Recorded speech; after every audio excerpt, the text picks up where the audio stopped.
Respect the flag or stand up against racial inequality. Why does it have to be one or the other? And why did the president start this whole thing in the first place? The panel tonight. Evan Siegfried is here. He's a Republican strategist, author of GOP GPS. That's a whole lot of letters, Evan.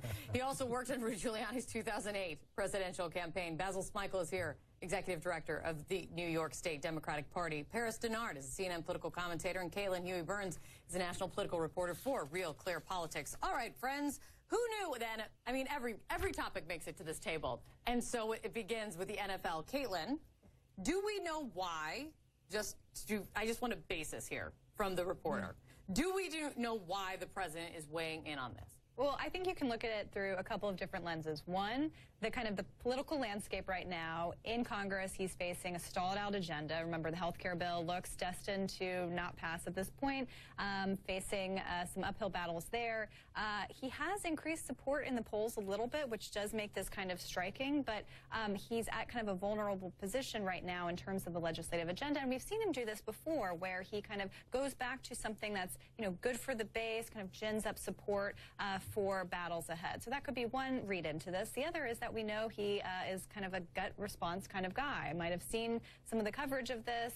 He also, this is an issue where if you look at the polling, there is not, majority support for what some of these NFL players are doing. So that can kind of play into that kind of thing. And I think he'll continue to do this throughout the week. I think he's going to point to the images over the weekend and kind of continue on this road. Also, the Alabama Senate race I should mention tomorrow. Yeah, well, forget about that. What is this Alabama Senate race? We'll talk about it tomorrow. You'll be so excited.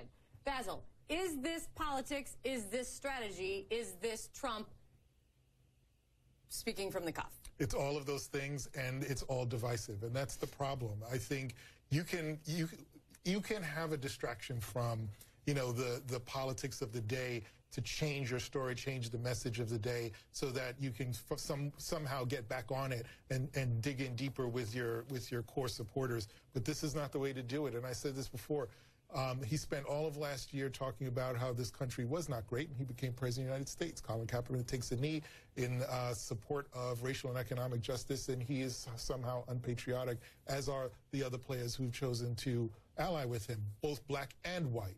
And so the problem that I have is that whatever his motivation, it's divisive. And I think that even though there is some polling that says he's doing a little bit better in terms of his favorability, most of America still thinks that he has divided the country. Forget the polling. Do you agree?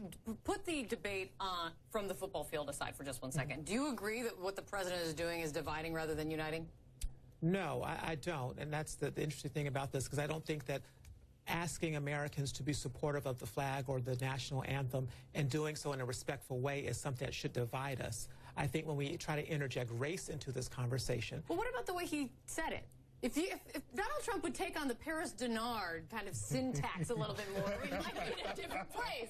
But instead it was, fire these sons of bitches and throw them out. And, I mean, yeah. Yes? Listen, I don't agree with his diction at that political rally. I don't think he would have used that if he was sitting at the Oval Office or if he was giving an address to a different crowd. But it was a political rally, and I think that's why he brought it up, because he was in Alabama. They take their sports, their football very seriously. They do. I think he saw that. But if he's being truthful, is this really not about race?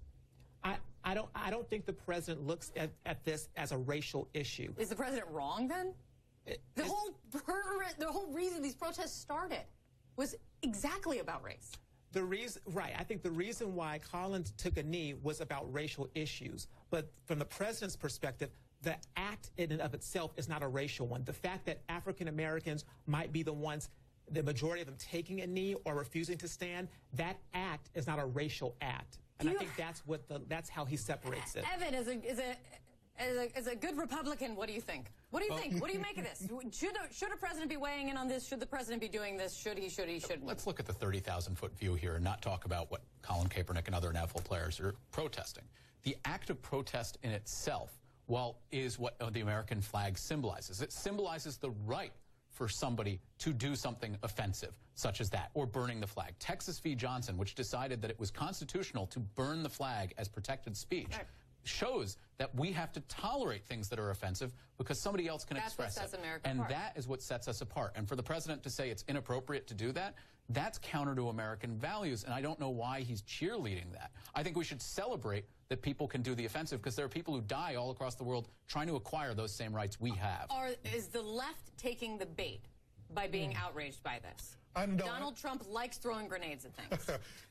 He does, but the truth is that he spent a lot of last year, if you look at his private life and his life as a candidate for office and even as president, he takes these pot shots, and you cannot help but think that there is some racial animus behind it.